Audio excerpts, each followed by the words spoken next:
I've got a really good Dear Rick for you as well. So while you're in this kind of very Thoughtful. yes, that's the word I was looking for, very thoughtful, I'm going to hit you with this. So it's from a 15-year-old, and it wasn't actually titled up as a Dear Rick as such, but it is. But I'm going to use his name. His name's Ben. I think that's fine to say. So, you ready? This is when normally get into focus mode now. Okay. Sometimes the eyes close, which you will see on camera because it's getting filmed. My name is Ben. I'm 15 years old. I've been playing golf from a very young age. Every summer, I managed to bring my handicap down a couple of shots, and I'm now off 7, which is pretty good. But I feel I am now getting to the point where my inner demons are getting the better of me. Okay? The problem is, I really struggle with golf mentally. I very often struggle to find the motivation to carry on if I have a bad start. I will give up mentally and feel it's a waste of time as I'm not going to be playing my best golf. Now, I do manage to conceal my anger better as I've matured, but it still gets to the point where I'm really wound up and I feel like I could get an even better mental game. And if I could do that, I'd be able to knock even a few more shots off my handicap. I've always admired how the tour pros can have a double bogey, mutter a few words to themselves, and then continue like nothing's happened on the next hole.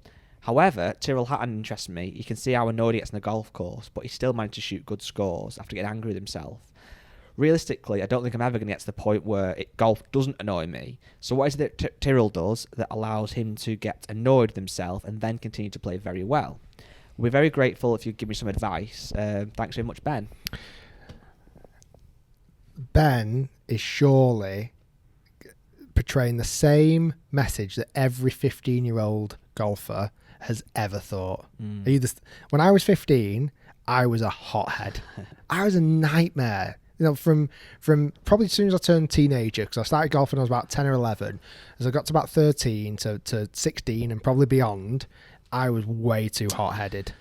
I was, but I wasn't a massive through the odd club. I think everybody has. Not proud of that. But for me, it wasn't so much the anger; it was the absolute devastation that if I went out of bounds on the 14th hole and had a good round going, it was quite literally like my world has ended, and that was just unbearable. Yeah, I think one of the, I'm gonna answer this in two parts. Give him some advice on what I did to help manage my expectations. There's a really good book called Golf's Not a Game of Perfect. Yeah. Is that Bob Rotella? Yeah. It is unbelievable because it basically tells you how to manage your expectation levels. Because I think that's the biggest thing when you're 15. You know, if you're a good, decent golfer like Ben sounds like he is, you can hit good shots. Yeah. Like you can hit great shots. But you're still at that stage where you're learning and you're developing. And one of the things that, again, I think a lot of adolescent youngsters don't quite always appreciate is you grow so much.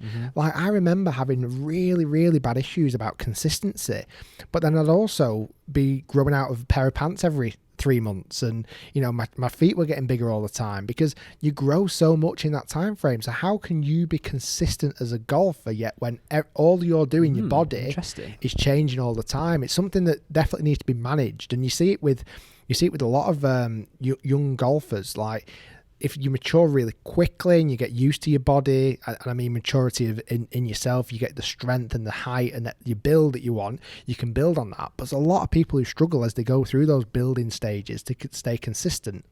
So there's that to fight with. So Bob Rotella, have a look at that. You can manage your expectation levels. You know that you don't have to hole every single shot. Not even the best players in the world do that at all.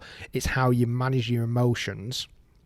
And then going back onto Tyrrell, obviously he is a different breed when it comes to emotions because he openly shares his emotions about how angry he is, right?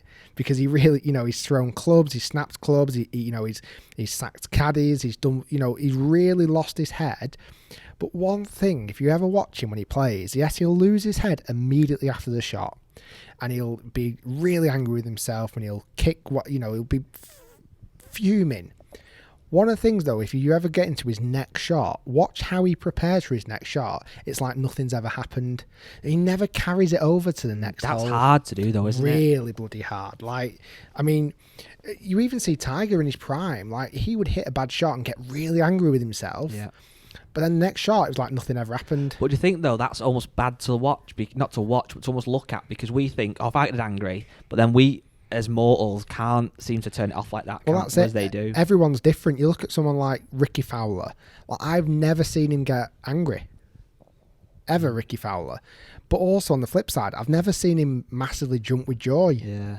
And a bit like Jason Day, like he doesn't particularly get angry, but he never jumps for joy.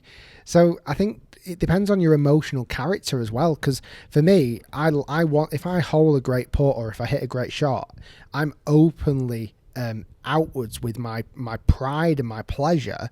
But also on the flip side, when I hit a bad shot, I can't hide my emotions. So it depends on your character a little bit, and that's what Ben's got to kind of figure out as a 15-year-old, and I'm sure he will do over the next few years, what his character is. He might be the hothead who, you know, can blast off and leave it behind and set up for his next shot with a good pre-shot routine and deliver the amazing shot. Or he might look at trying to lean down this route of becoming more like Ricky Fowler, which shows no emotion at all. I think go for the chilled route.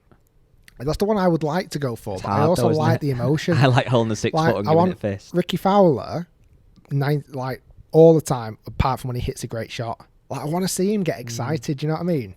So hopefully that answers your question, That Ben. was good advice.